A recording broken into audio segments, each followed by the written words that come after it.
we were looking at just starting the research, and Vicky was on the census, looking at the 1900s census. And while I'm researching other stuff, she said, "Hey, Greg, come here."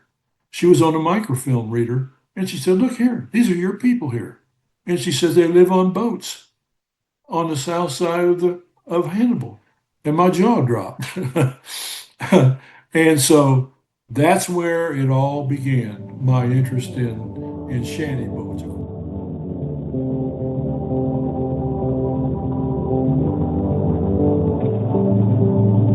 From the river to the valley to the sea.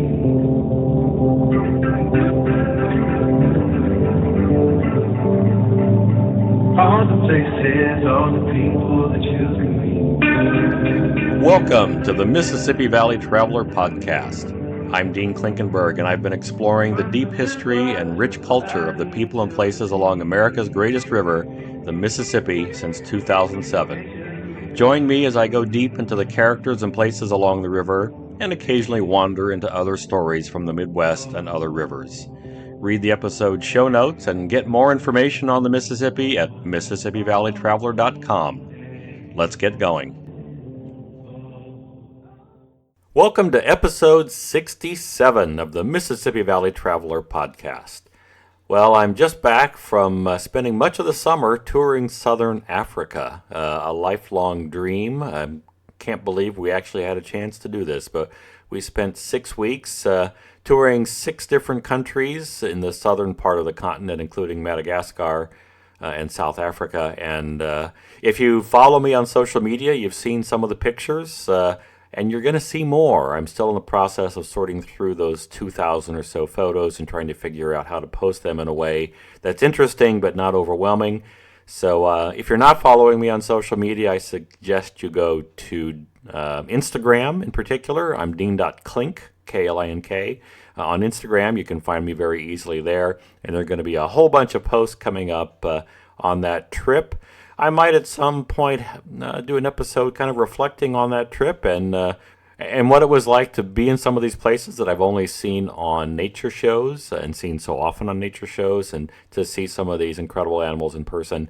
Not going to do that in this episode, but maybe at some point down the road.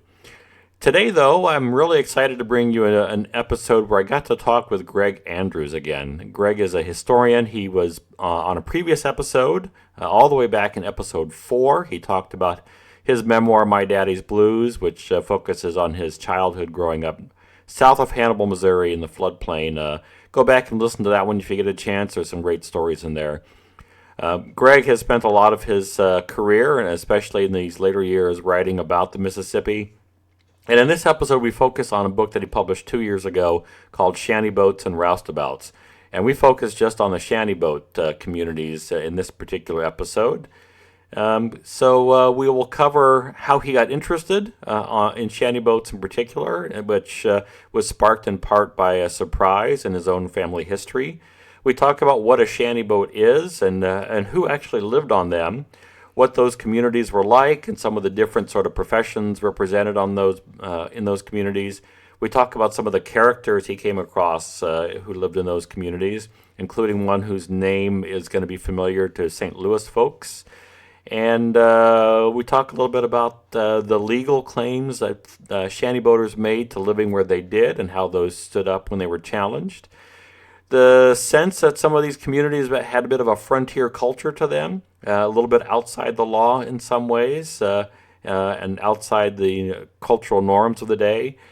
And then we talk about what happened to eventually break them up. In spite of multiple attempts to force these people out, they always seem to come back until they couldn't anymore. So we talk about what sort of led to the eventual demise of these shantyboat communities. Well, thanks to all of you who continue to show me some love through Patreon. I deeply appreciate your ongoing support. And to the new folks who have recently signed up, thank you very much. You can join this community at patreon.com/Dean Klinkenberg, and for as little as $1 a month, you get early access to the episodes, plus you get my eternal gratitude. If Patreon isn't your thing, you can buy me a coffee. Go to MississippiValleyTraveler.com/podcast, and from there you can find out how to join the Patreon community, or How to Buy Me a Coffee. You can also, from that same URL, you'll get access to all 66 previous episodes, as well as the show notes for all of those, and the show notes for this one. And now, let's get on with the interview with Gregg.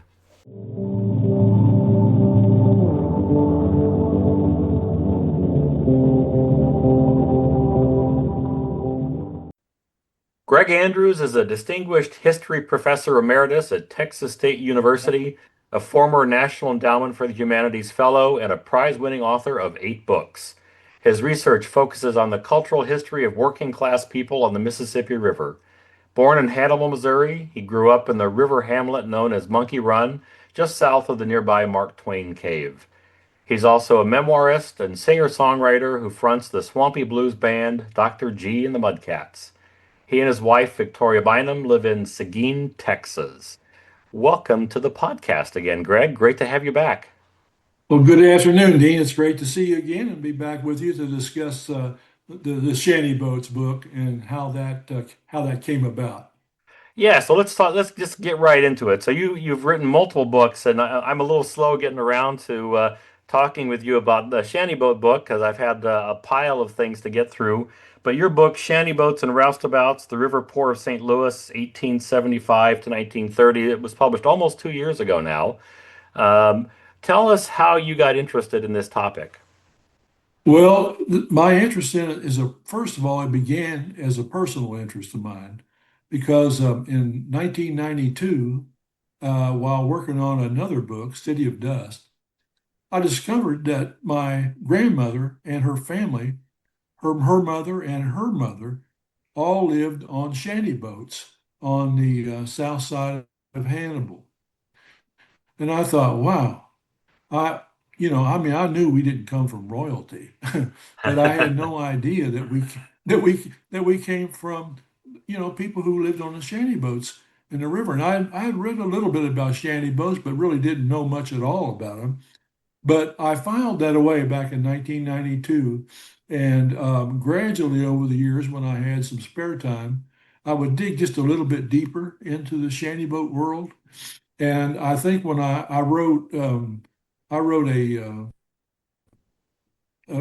childhood memoir published in 2019.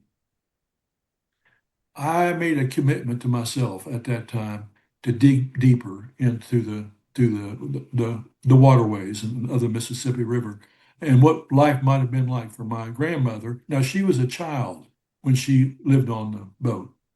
Um, but what amazed me was that why didn't I know that? My mother, who passed on every bit of gossip and anything, she knew everything about the family line. But interestingly, she missed that. She told me that her mother told her there were people who lived on the river like that, but she never said we're one of them. And so for that, and maybe there was a stigma attached to people who lived on shanty boats at the time. Maybe for that reason, but the point is, I never knew it until 1992. How is And it that you so figured out? How is it that you figured it out that they lived on a shanty boat? What were the clues that you the found? actually, my wife Vicky was with me in Hannibal, and we were just starting, both of us starting new books, and I was writing on the history of Alaska, which is just south of Hannibal. Monkey Run, you mentioned, was a you might call a suburb of Alaska. Monkey Run had about 100 people, and but we were looking at just starting the research, and Vicky was on the census, looking at the 1900 census. And while I'm researching other stuff, she said, "Hey, Greg, come here." She was on a microfilm reader, and she said, "Look here, these are your people here." And she says they live on boats on the south side of Hannibal. And my jaw dropped. And so that's where it all began, my interest in shanty boats. Of course, I grew up on the river there, south of Hannibal, and I loved the river from the time I was a child. It was my playground, you might say. Then in the world of academia, in my doctoral work, I focused heavily on the period of industrialization in the United States, roughly from 1875 uh, to about 1945. And so I was especially interested in, well, what was called Mark Twain and Dudley Warren called the Gilded Age, where there was just a phenomenal rise in wealth in cities like St. Louis. You can see it there, and Chicago, any city at the time. This rapid industrialization. So I was interested in looking at the underside of the Industrial Revolution, consistent with my interest in studying working class people across racial lines. And so that that kind of helped stoke the fire too for the period. And of Hmm. course, growing up in the Hannibal area, Mark Twain's presence was there. And I was especially interested, as his observations on the river, like in Life on the Mississippi and in other publications.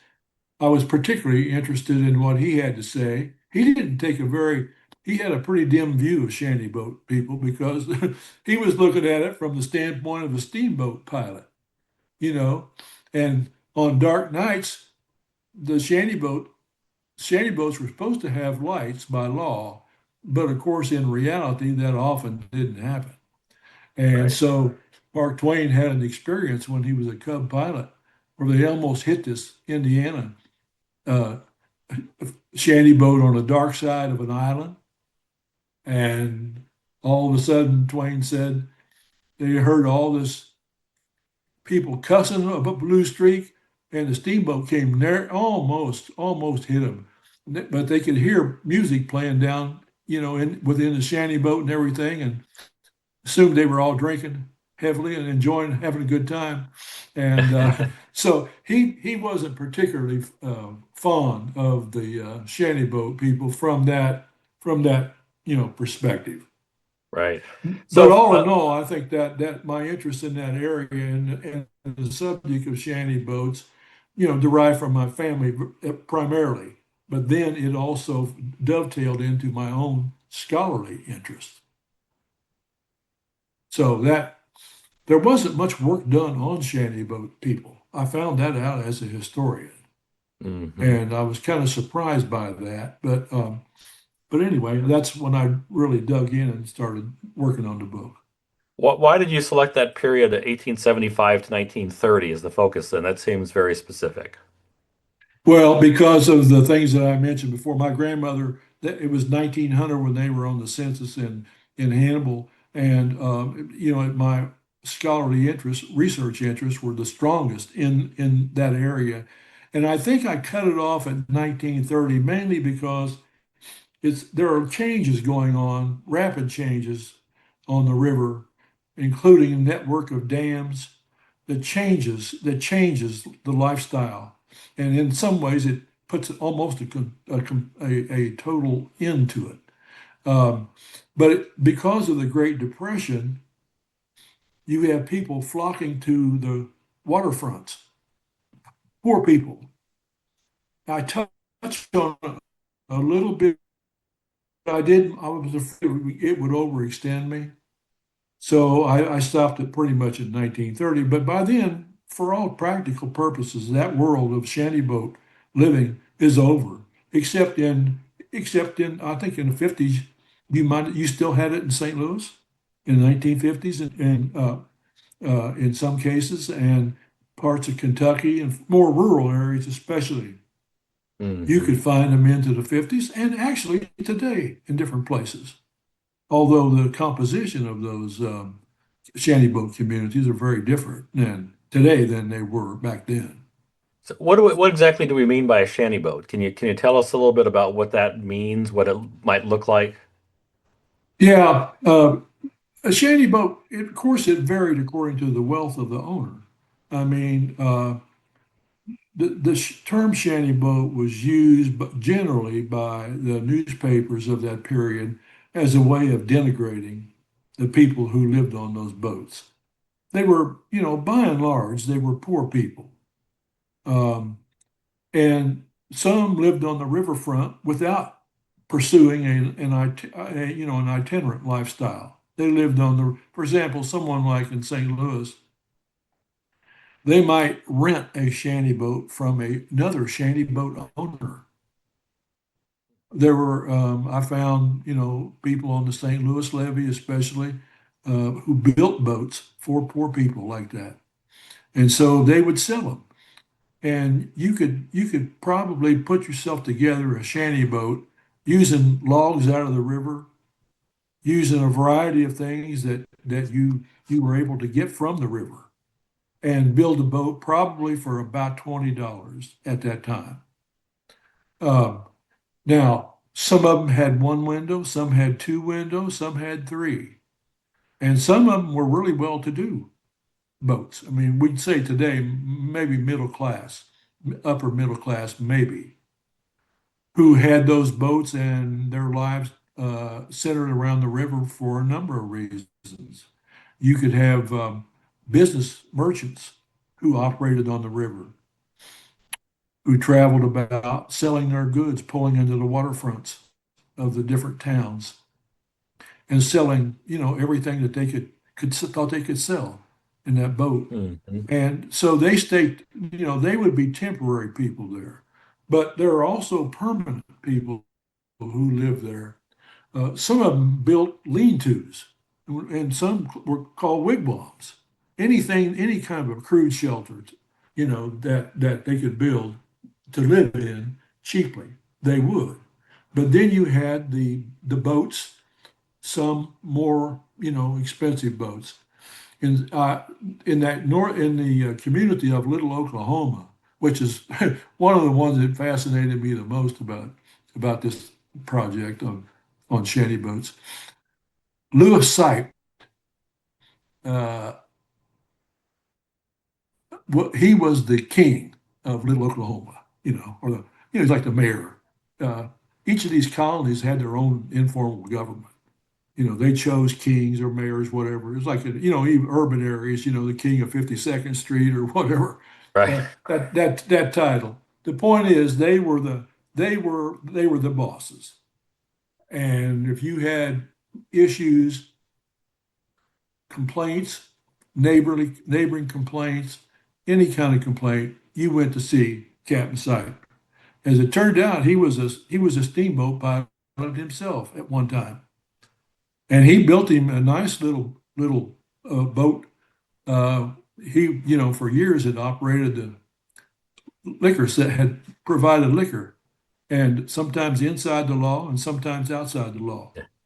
He bedeviled St. Louis authorities because he got a boat that had some speed to it, and so they would revoke his license, but he'd go out in the middle of the Mississippi, and then people would in the shanty boats would come out in their skiffs. You know, every shanty boat had some kind of a skiff. You know, so it helps them move around, makes them more mobile, and they would paddle out and buy booze from him out in the river. But he finally got his license and everything, but he had an ongoing battle with St. Louis authorities over that liquor license. Um, but he was a real character, and I really came to enjoy the research that I did on him. But he was an example, someone who had more, not wealth, but he had more money at his disposal, and he set up a beer garden there where it was sandy, and everything. He eventually set up a grocery store and a beer garden there. He had live music coming in there, ragtime, blues. Um, I mean, it was a hopping place. If you lived on the North Right. Wharf and close to Little Oklahoma, if you don't fear for your life, you're probably going to go down there and enjoy life down there. Uh, and there it was rough. I mean, there's no hiding that. And there were many fights down there. Of course, there were many fights in any in any bar, It happened in bars far away from the anywhere. river too. Yeah. uh, but there were distinctions in the between the boats based on, I think, based on how much money you had. You mentioned it was primarily poor people, but they were, from what the description in your book, it sounds like it was the working poor for the most part, right? That they were. Yes, So yes. describe a little bit about like the range of occupations you discovered for people who were living down in some of these shantyboat communities. Well, that's a great question. Some of them worked on a railroad. Some of them worked in the lumber yards, nearby lumber yards. Um, uh, but a lot of them were fishermen, and they had their fish flag up, and they were well advertised and well known in the area, where people would come and buy their fish from them. But I also found, which really interested me, um, you found a sprinkling of doctors, Hmm. medical students, actors and actresses, photographers and artists who took to the river, and were part of these communities at various times. Now, again, they would come and go, but there was always a core there of people who had been there a while, and they were the ones who you know who made improvements to their land. They fixed up their boats, and some of them looked like they were like a regular house in some places. Flowers outside and everything, and unless you knew the river was nearby, you would not say this houseboat or shanty boat. Um, and people use those terms, I think, a little differently. I use the term shanty boat as a way of rejecting the pejorative treatment of use of that term by critics of the people who lived that lifestyle on the river. Some preferred them calling, houseboats. And of course, later, if you think about a wealthy person traveling down the Mississippi River on a boat, you wouldn't call it a shanty boat. You'd call it a houseboat or a luxury liner or something. Right, right. But you wouldn't call it a shanty boat. Um, from what I could tell, and a lot of times the people who were called shanty boat people preferred the term river people. They thought it was more respectful and more reflective, I think, of their life. Um, What's interesting so, about that distinction there too, for me, is just thinking about this is probably the term shanty certainly had a connotation with poverty, and maybe you ended up there because you couldn't afford any place else. But the way you're kind of describing the variety of people who live there too, it sounds like there was more than one path to living in these communities on the river. It wasn't just because oh you yeah, had no place else to go. no, no, they made it was a personal choice, and so I mean, I remember many cases where they were interviewed by newspaper reporters or travel writers or whatever the case, but they did not want, like in St. Louis, they did not want to live in the tenements where they're rat infested, horrible conditions, outdoor toilets that used by everybody on the block, that sort of thing. And they preferred to be on the river. Of course, there was a prevailing view at the time in the medical community that the fresh air cure was good for you. Living out, if you had an illness, go live out on the river. It'll make you hardier and sturdier. In fact, the head of the health agency there in St. Louis, he himself had of course, it wasn't a shanty boat. It was a much nicer boat, you know, but he endorsed that uh, to the public. So there's that feeling that I can be healthier if I live here. I don't have a landlord coming around bothering me all the time. Uh, um, and I think then people just who love the river. Um, I found so many quotes from people who were interviewed talking about they wouldn't trade it for a mansion on a hill, Hmm. and that they felt safe there. And of course, it was dangerous. It was a dangerous life, even looking at it from the standpoint of nature, with storms and tornadoes coming through St. Louis and other places along the river. Um, so, it's, and of course, ice gorge is one of the most destructive things, not just for the Mhm. shanty boat people, but, steamboats, anybody along the river. You know, there were a lot of dangers there. Um, but I think that, but in many ways, you do have a lot of people who go there as a last resort. As I say, it's the only safety net that was available to them at that time. If you're a person of limited means in 1900 and your choices are like the crowded tenements where you're sharing bathrooms with 100 people or more, versus having a shanty on the river where at the very least you have your own room to yourself on a floating. Um, Exactly. it seems like the choices are if you could make that choice to go live on a shanty on the river, that would probably be preferable to many of the tenements of the time.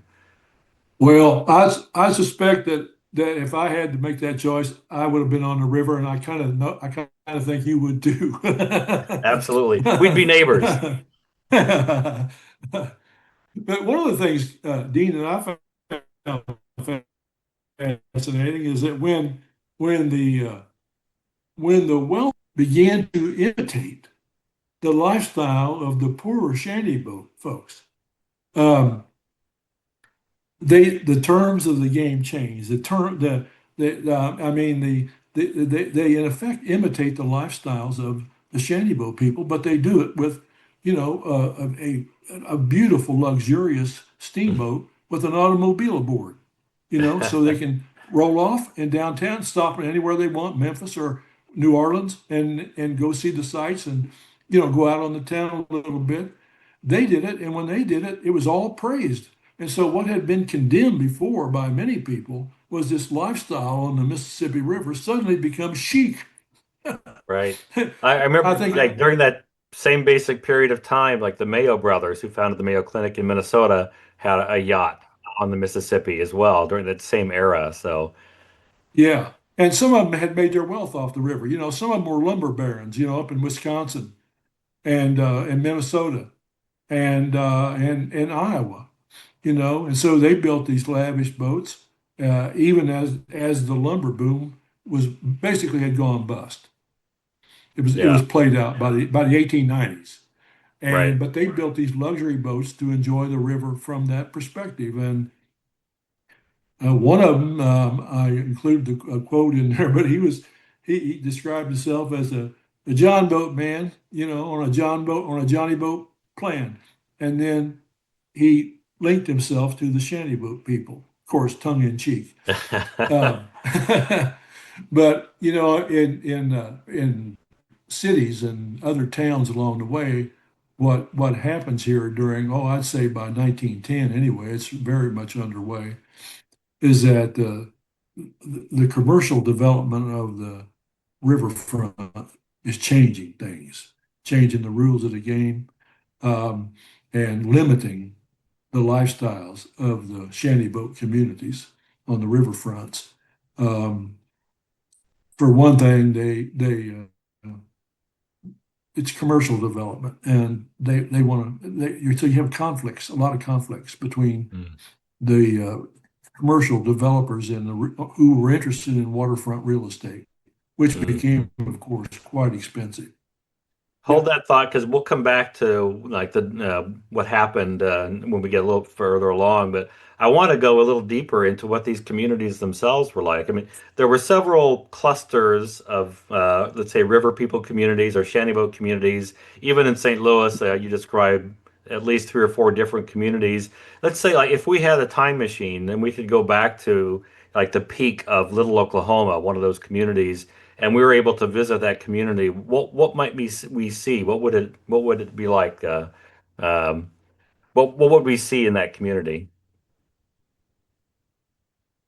Well, I think you would see, for one thing, if you were in Little Oklahoma on the North Wharf, if you went there on a weekend, you're going to see a lot of music and a lot of dancing. And there was a culture that I came across there I had never heard of before called a ragger culture. And of course, these were the days of ragtime. So ragtime explodes in St. Louis. But there's also this other culture made of white working class. It originated on the North Wharf in St. Louis, or what today we call the Near North. Um, but it was a dance craze.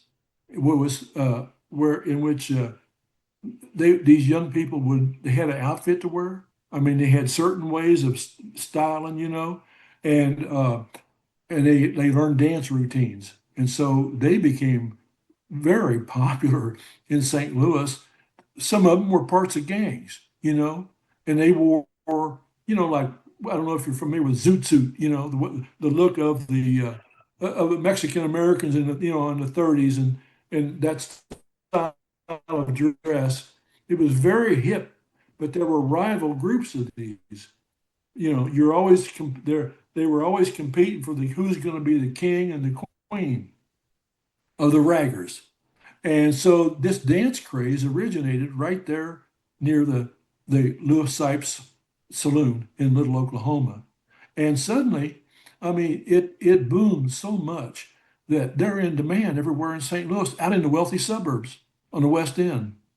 People are, I remember the Republican Party invited them to come and perform at political meetings, and the wealthy people out, in the West End would invite these young people to come and put on a show for them, and they were performing in the ballrooms and everything there. Uh, and the St. Louis Post Dispatch noted that for the first time. They brought it to the attention of the public in 1898. And for a few years, that ragger culture was still all the rage, you might say, in St. Louis, and it spread to other places. And so you might be one of the bartenders for Louis Seipt, was the king of the raggers. I can't recall his name. I think it was John Oliver, I believe. But anyway, he and his brother also worked there. And so every Sunday, this was a hangout place for raggers. So if you went there on a Sunday afternoon, you'd be rubbing elbows or, drinking beer alongside these groups.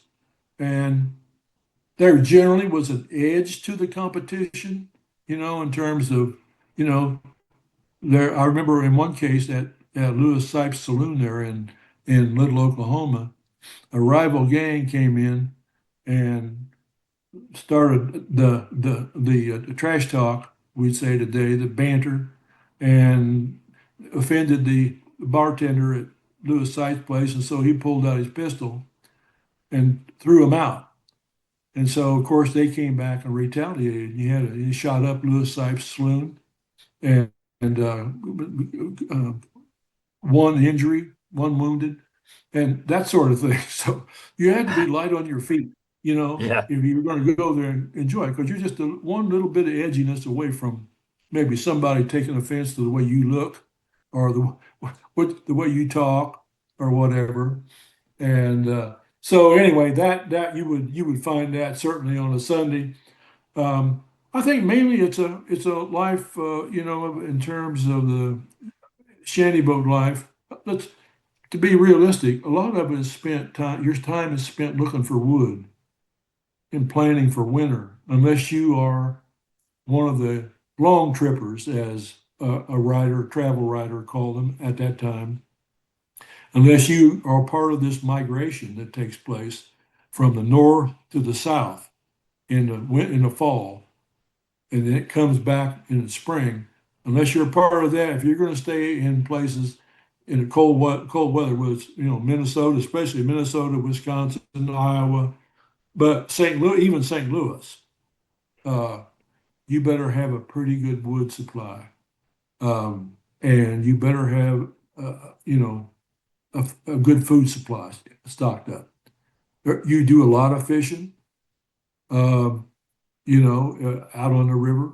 Um, and but I think it became very difficult There were often people who died in the wintertime. They just couldn't get through. They had inadequate heat. People frozen to death in some cases, you know. Uh, but there was a sense of in all those communities, and by the way, some of these were racially integrated waterfront communities, and that sort of surprised me when I first started doing this project. I know in some areas you had all white shantyboat communities, in others you had a mixture with maybe black residents in majority, like on Dock Street, at the foot of Dock Street in St. Louis, and then other ones where the whites would be would be the dominant group, but you also had black people living in there. And this doesn't mean that there weren't racial tensions or anything like that. I don't want to suggest that, but it happened enough to where it got the attention of newspapers who blasted it. They condemned the shanty. They wanted the authorities to go in there and break it up because they were racially integrated. And I think that was one of the more surprising things that, this is the 1890s and early 1900s. And if you look around the country, I mean, this is the era of legal segregation and violence against African Americans. And yet, in these communities, you find kind of an alternative that might be too, I found later on, I think it was around 1930, these two uh, roustabouts, black roustabouts, were interviewed. This is coming, of course, at the tail end of the period that I look at, and just at the beginning of the Great Depression. And I thought it was really interesting when one of them uh, named, uh, well, one of them was name was Mule, and they each roustabout, had a nickname of some sort, and so they were older, and so they looked back and told the story about how the St. Louis waterfront got started, and there, to make it a very long story short, they said in the beginning a black man and a white man came down here and set up some kind of a living shanty and lived together. And then it got to be so popular that it grew. And then the authorities came in, and basically is what he said, and put that to an end. And I thought that was an interesting way of expressing a kind of a class identity across racial terms there, in St. Louis. Of course, by the time they were interviewed, the waterfront looked deserted.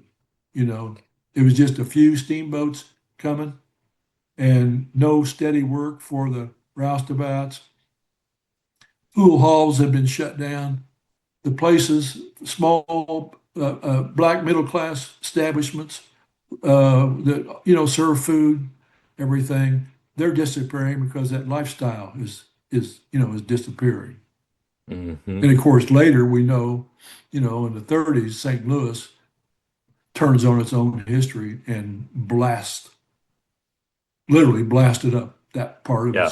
its history, that area, Talk in about erasing preparation. history. Huh? Well, right. That's the way they did it. Yeah, Yeah. and got rid of all those waterfront apartment houses and everything. Where poor people lived and enjoyed their life there culturally as best they could. In a limited way. Hey, Dean Klinkenberg here, interrupting myself. Just wanted to remind you that if you'd like to know more about the Mississippi River, check out my books.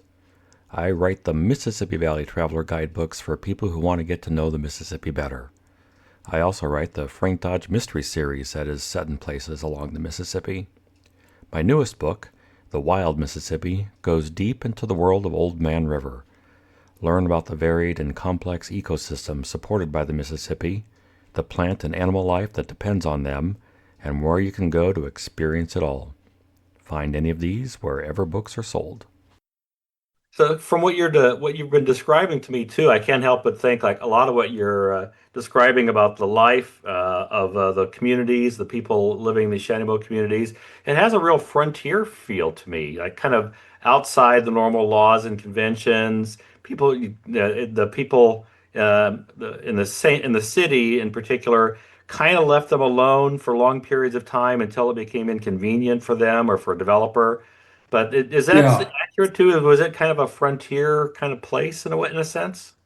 I think so. And in fact, I think I make the case in the book that many of the people here in the 19th century, especially, they clung to frontier customs and frontier ways, frontier folklore in terms of their own status, their own right to live along the waterfronts here in the, no matter the town or the city or the rural area.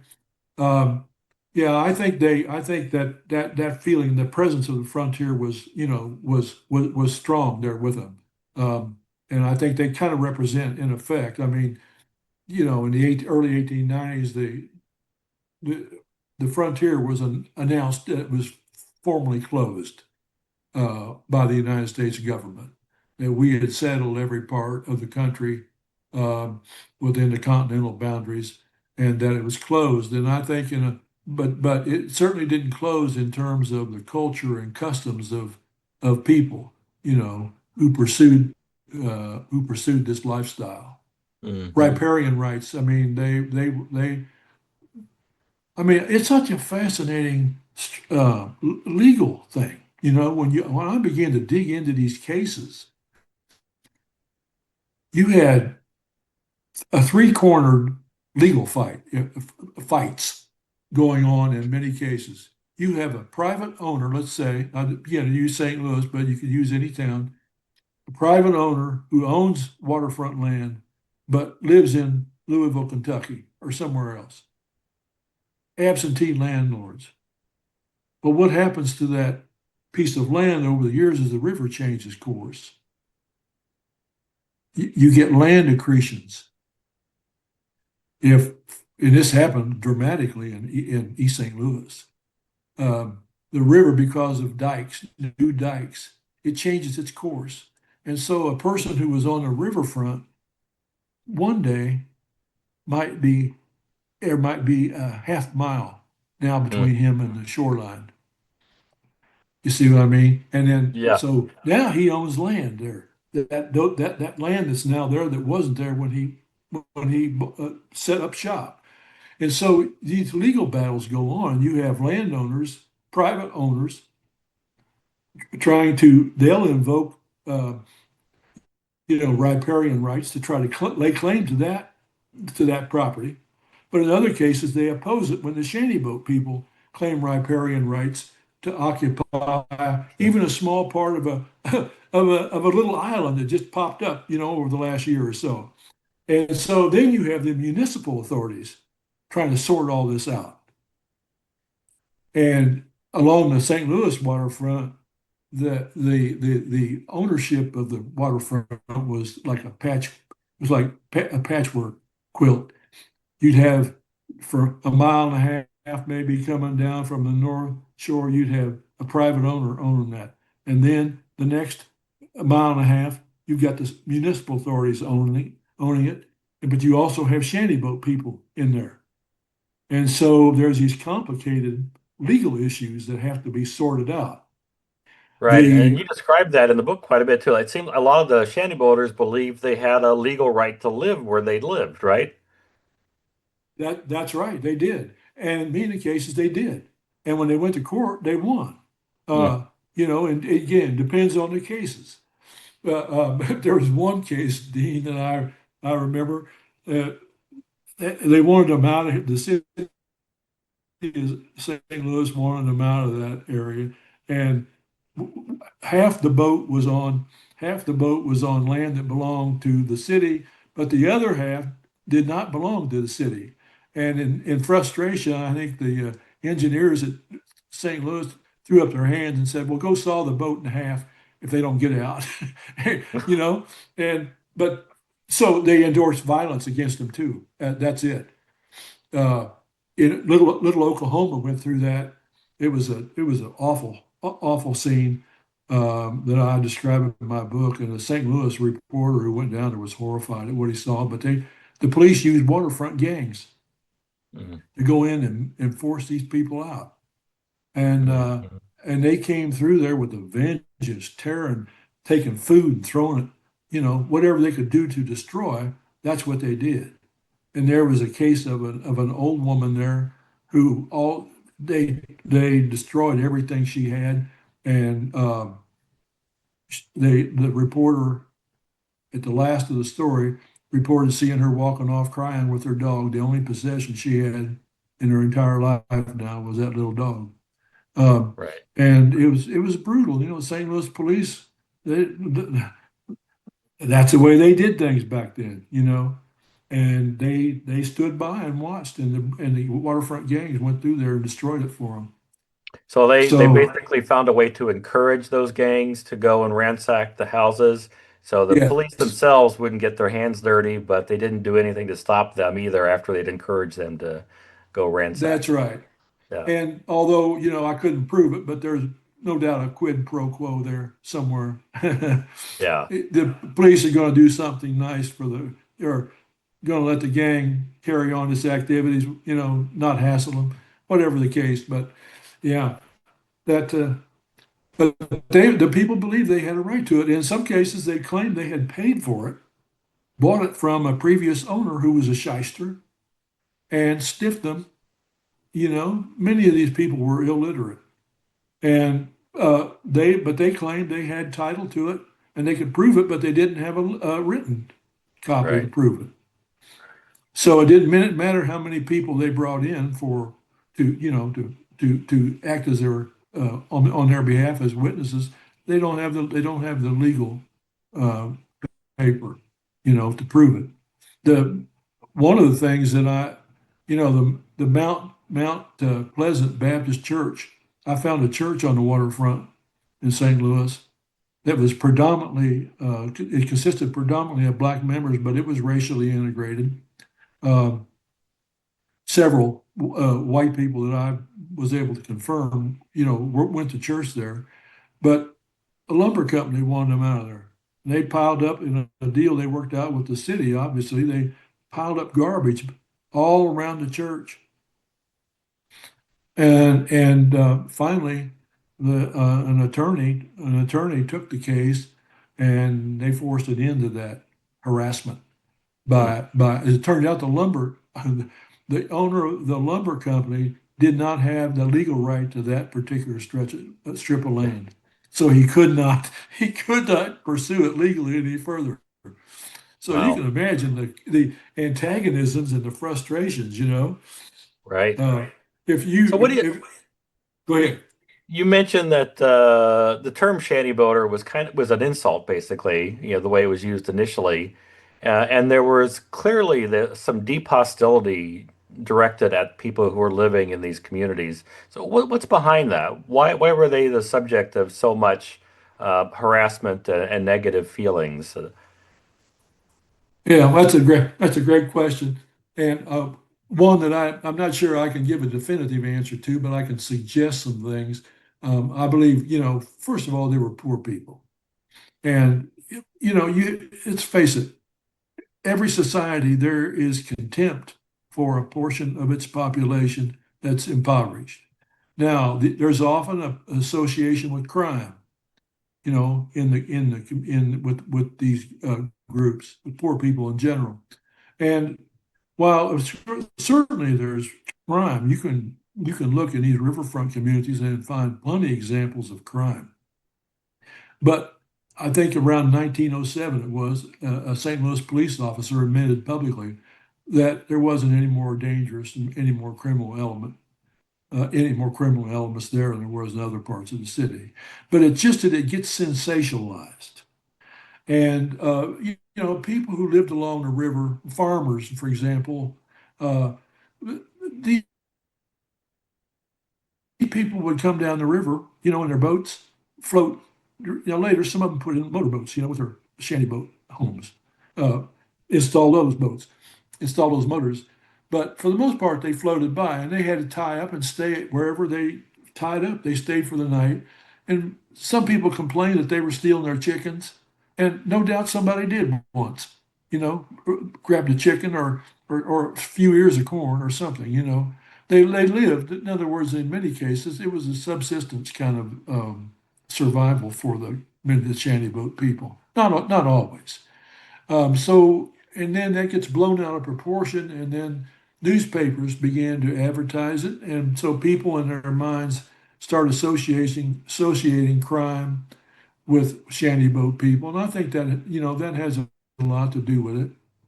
Um, but it's also a very it's a culture or a subculture, you might say, that's very much at odds with Gilded Age society. I mean, this is a time when their lives are becoming much more highly regimented because of the Industrial Revolution. It's that the sound of the whistle at at the workplace, the factory whistles, and where you go in and you report to work at a certain time and you stay there until a certain time. Shantyboat life was very different from that. You did things on your own time, when you wanted to do them and where you wanted to do them. And it was a pre-industrial. I associated with the pre-industrial work rhythms. I think many people associated them with just being lazy, shiftless. Same kind of stereotypes that were applied to African Americans at the time. You can find the same kind of stereotypes in terms being hurled at shantyboat people as pejorative terms. Um, so that I think that for those people, some people would if you have to work 8 to 5, you might resent somebody who seems to you know have your moonshine with you and fish a little bit. Fishing looks like a recreation to a person who's an 8 to 5er. Right. And growing up on the river, there was nothing I'd rather do than fish. Right. But to someone looking on who's resentful that they have to do work, you know, for 12 hours a day, let's say, while these people are fancy foot and footloose and fancy free. I mean, so there's that kind of resentment that just in a way is jealousy. But one of the things that I found about newspaper coverage is there's also a grudging admiration for the people who lived on the river. I've seen it in many cases there in doing research. Uh, while they condemn it, there's still a kind of a lurid fascination. You know, what's it like down there particularly in the areas of where you have black roustabouts and black shantyboat dwellers, and you go, what's it like to go down there, as a white person and go in there and enjoy some ragtime music or blues, have a few drinks, and be a part of that world. What's it like down there? Uh, and so I think for that reason too, there's a kind of a fascination with the lifestyle, a pre-modern, we might call it a pre-modern lifestyle. It does kind of seem like, that has to be part of what was driving the attitudes, is in some ways it's a fundamental rejection of the mainstream culture. The that, like you said, the long Exactly. workday routines, the even like the racial hierarchy is broken down to a large degree on the in these riverfront communities. So it's a pretty broad Right. rejection of mainstream culture of the day. And keep in mind also, Dean, at this point in time, the industrialists need labor and for the factories. And of course, we turn overseas to get that labor, Southern and Eastern European immigrants in particular in that period. But there's a prevailing notion that these people need to be at work somewhere, that the shantyboat people, they should be working, you know. and not spending their idle time, drifting around, on the river and fishing and drinking and all that kind of stuff. So there's that factor as well. I think the need for labor, and I think it's important to point out because I don't want to leave the impression of like that. Many of them have held jobs in Pittsburgh, for example. Many steel workers and others in the factories of Pittsburgh lived on the waterfront. Um, and that because it was cheaper and because they enjoyed the river. And so you find that wherever you go. But many of them traveled. They were workers, but they were itinerant workers. So Mhm. you could have someone who, let's say, lived in anywhere up north, or even St. Louis, but who travels south in the winter, maybe to Tennessee or maybe to Arkansas, where you hold up and fish and hunt, for the winter. You take your shotguns and everything and go. You live on meat and other things to eat, but you do it in a warmer climate, so you avoid some of the pitfalls. Um, that I think that factor, is there, and they would go. You have sky. What do you call them? Well, smokestack painters, a highly specialized Yeah. job, and a very dangerous one.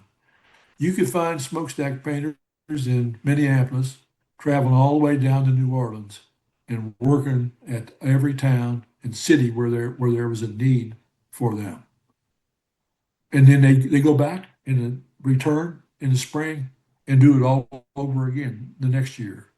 Hmm. The lumber industry down in the cypress swamps of Louisiana, Red River Valley, they drew labor from the north, who came down on shantyboats sometimes and spent the winter down there working in the cypress camps, and then go back to Aberdeen, Ohio, or wherever it was, and then go back and work on their farms in the spring. Hmm. So you have that itinerant working class that I was not aware of. I never thought about it in that way. But that's what they're doing. They're providing labor at different places, usually lumber camps somewhere along the line, and lumber camps in the South, and then they go back. So I found that particularly fascinating. Yeah, there's so many stories there. It makes I'm kind of mindful of the time here a little bit too, and I want to ask you one other sort of question about this. You Sure. mentioned Seipt, Mayor Seipt, the informal Yes. mayor of Little Yeah. Oklahoma. King of.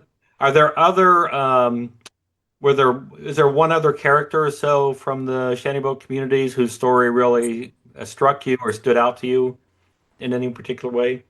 Oh yes. Many of them, but I'll just say one. I came across um, I think you will especially appreciate this since you've written on regattas and racing contests on the Mississippi. But I found a young woman who was the sculling champion of America. And in fact, she became the sculling champion of the world in St. Louis, living in Little Oklahoma. And I mean, I was just, I did an article for her in Gateway Heritage. I just so appreciated her story. And to shorten it, her family, her mother came to the area as a single woman with several children she was divorced or her husbands had died. And they came to the North Shore of St. Louis and set up there.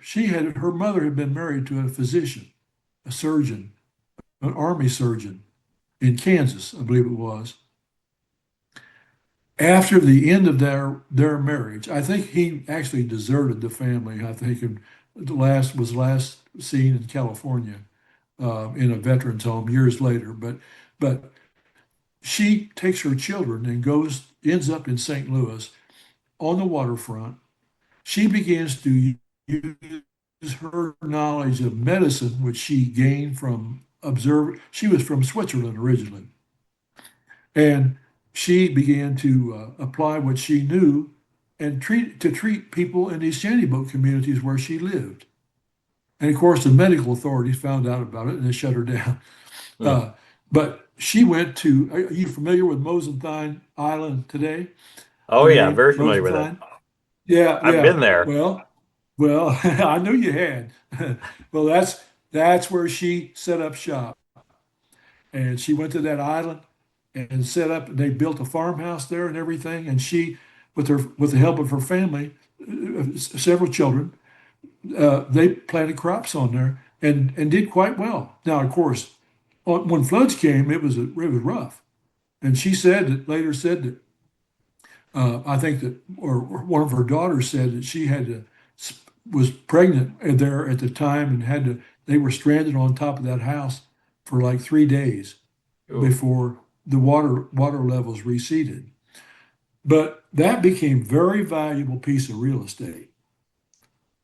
And and you can imagine what happens. yeah. The real estate developers from St. Louis and the steel interest over across the river in Granite City, they are eyeing that island and they want her off. And so it goes to court battle. It's a long story, but it goes to court and there's a legal battle that goes on. But eventually, the Mary Mosenthein was her name. She moved off the island. They made a deal with her finally and arranged for her to have a house over near the chain of rocks on the Missouri side, and she gave in.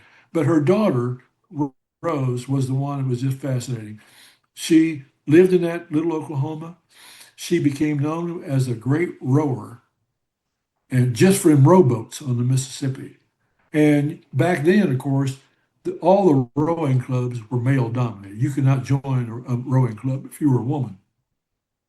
But one of the male rowers took her under his wings and taught her the skill of sculling, you know, which I would never make it in a sculling boat. I'd tip that over so fast. But, Oh, the feathered oars and everything, they trained her. And somehow through contacts, they set up a match between her and someone from New England, Connecticut, I think. They billed this as the championship, the sculling championship of America, and Mosenthine won, beat her out on one of the lakes there. I forget now which one, but she in a preliminary match she beat her out there. But her opponent blamed it on the certain conditions and this and that. And so, but when it came down to the main race, from up around I believe it was around the Merchants Bridge, um, all the way down to the Eads Bridge, somewhere down there, she won. In fact, the other one gave up halfway along the way. She was already beaten, and so then they had a match in Austin, Texas, on Lake Austin, and she won that. And they tried to the opposing and they had a rematch there. And in the opposing corner, they sent someone to try to bribe Rose Mosenthine into throwing that match, and she refused it and later exposed it. But she won that match too and became the international women's sculling champion. I just and then sadly she died of tuberculosis before she turned 40, I think. mm.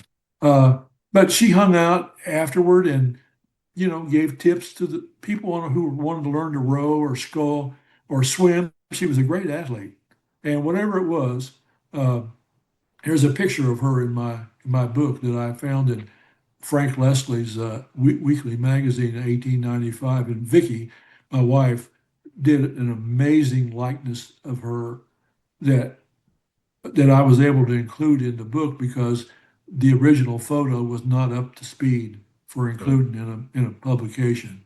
But thanks to Vicky, who is not only a historian, but she's also a great artist.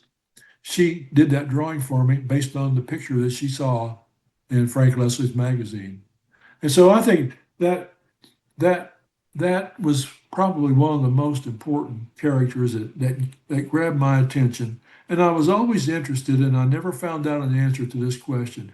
I was able to make contact with someone, a distant relative, uh, along of the family, the Mosenthein family, and I had communications with one of them, and she was very helpful and very interested in everything. And then her dad still had some papers, she said, that showed his claim to that to the riverfront, that they were able to hang on to that piece of property in Little, Oklahoma.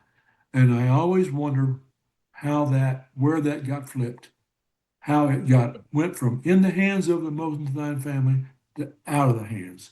And I contacted him through his, I believe it was through his granddaughter, but I never heard from him anymore. At some point, I don't know if they got cold feet about being, Right. for whatever reason, but I felt bad about that because I wasn't able to complete that story about what happened to their property. But the family story was a compelling one, and it caught my attention right away. Well, and that island has such an important spot in the for the paddling community around St. Louis now too. I Yes. imagine there are a lot of people who would love to go deeper into that story of the Yeah. Mosenthein Yeah. family. So, And weren't so they considering at one time putting an airport in over there? yeah, but it was more around Columbia Bottoms, where the Columbia Bottoms is today. Okay. It was that Okay. area. Yeah. But yeah, it's a fascinating story. I mean, I think especially for people in St. Louis, who uh, who use the river for recreation and sport. I think Absolutely. especially, yeah. So these communities had amazing resilience over time, and there were multiple attempts to break them up, and it seemed like people always found a way to come back and reestablish them until they didn't, until like around that 1930-ish time point. So what changed? What happened that finally got rid of these communities altogether? Well, several things I think, and I've alluded to a few of them I think earlier in our conversation today. But I think the dramatic commercialization of the St. Louis riverfront and other riverfronts. There were, because you could look in Davenport, Iowa, Hannibal, my hometown, any other place in the cities. There are attempts as groups like boating clubs and others. They want to give. They think it's an eyesore to where they're trying to set up on the marina and everything, and they want these people thrown out of there. And so they tried different ways legally. They tried, they tried using force extra legally. But I think that had a lot to do with it, along with the rapid development of real estate that owned by private hands along the waterfront. And at the same time, uh, the river is changing. The use of the river is changing. You find more recreational boats, uh, you know, motorboats, speedboats, regattas growing on the river, but they're crowding out these shantyboat communities to a certain extent. And then I think in the 30s, the the establishment of dams on network of dams on the Mississippi really um, helped curtail that kind of river traffic. It's really sad to me today. We would look out the river today. I mean, I'll take my hometown of Hannibal. There's not a whole lot going on out there on the river. It's hard to believe that at one time that that river was a busy place. Um, and now, I don't know if you are familiar with Rinker Buck, he's a travel writer. Yeah. Um, yeah, have you read his book on what's it called? I reviewed it about 3 years ago. Is Um, that Life on the Mississippi? Is that Life on the Mississippi. Yeah, it's yeah, just same title as Mark Twain's, but then you get different right. subtitle. Have you read that by any chance?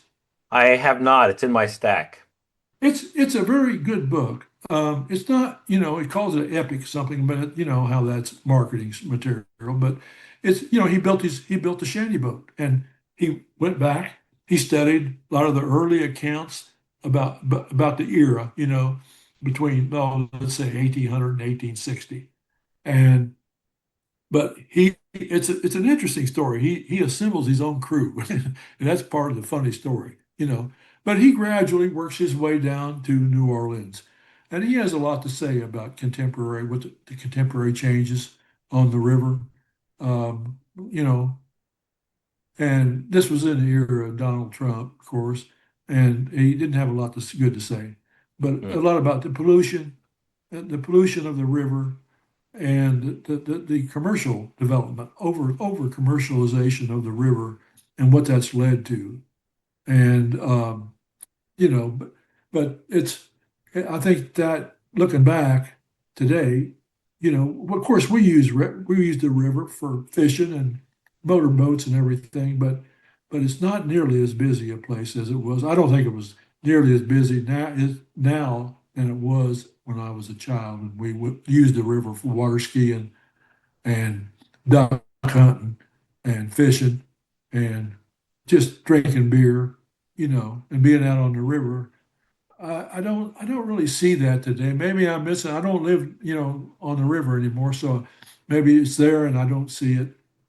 Um, but it seems to me that eventually the commercial development of the waterfront all along the Mississippi have they contributed to putting an end to that kind of lifestyle of shanty boat people. Although you can still find shanty boat.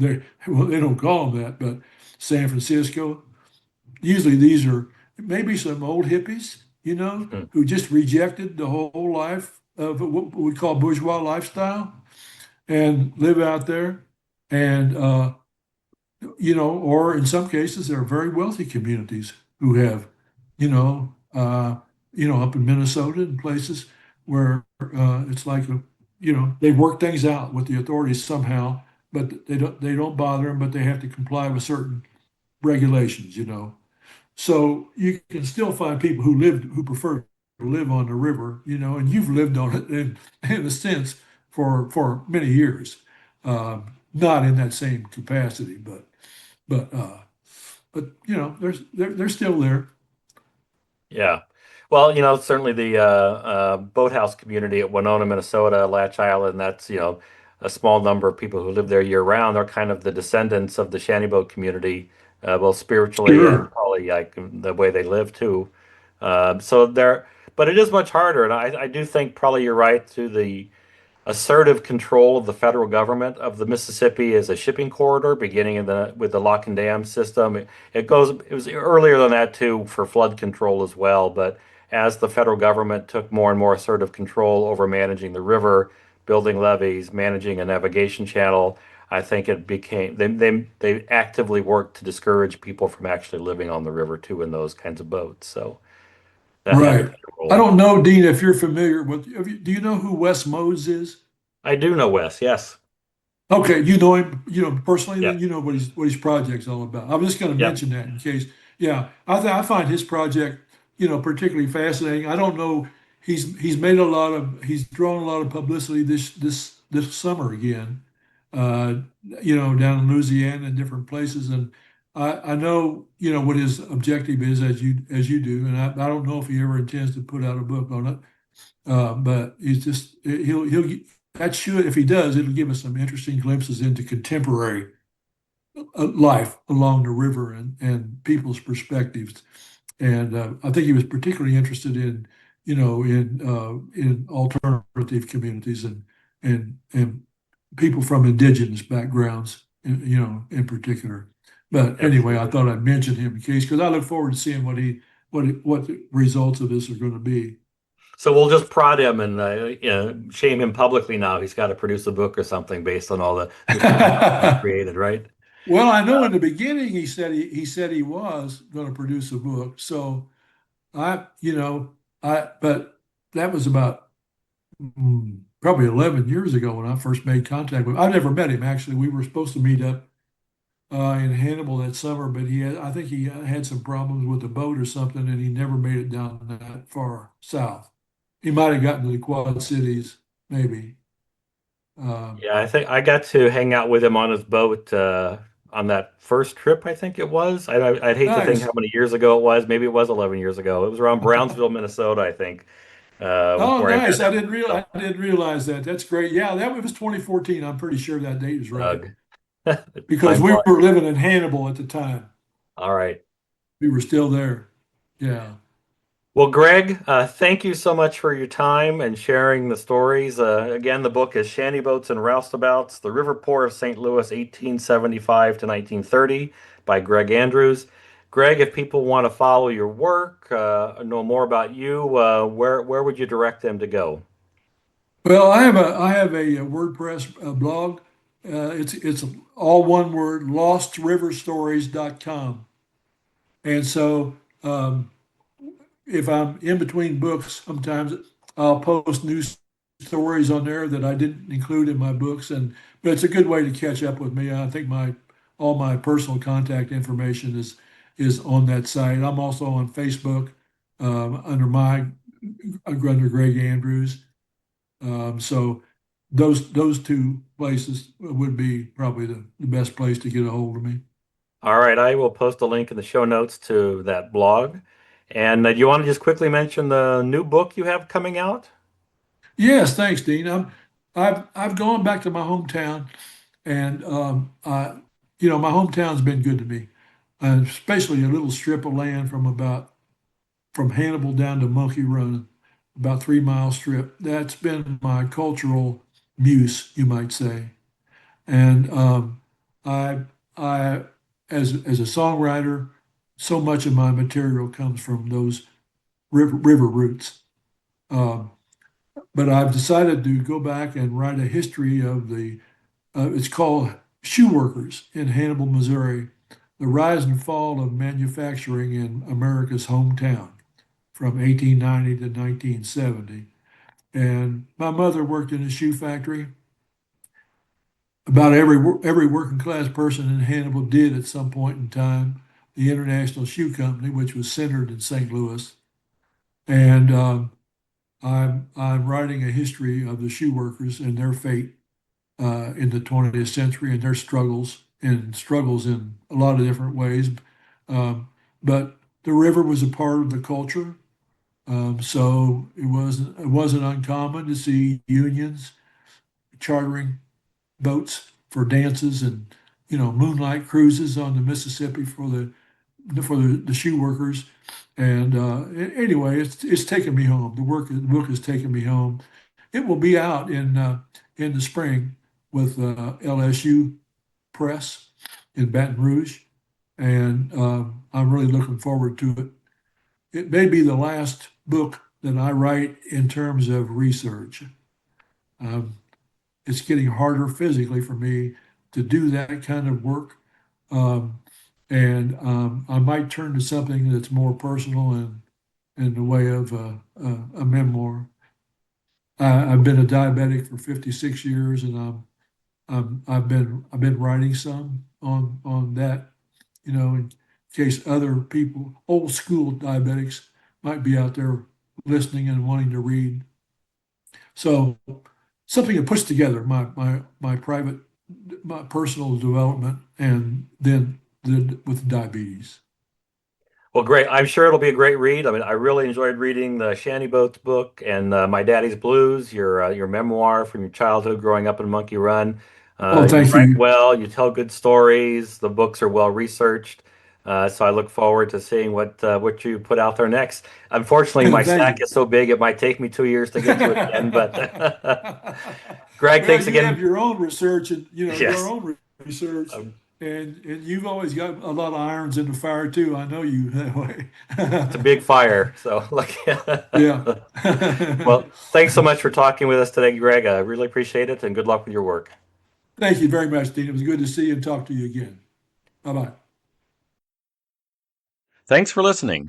If you enjoyed this episode, subscribe to the series on your favorite podcast app so you don't miss out on future episodes. I offer the podcast for free, but when you support the show with a few bucks through Patreon, you help keep the program going.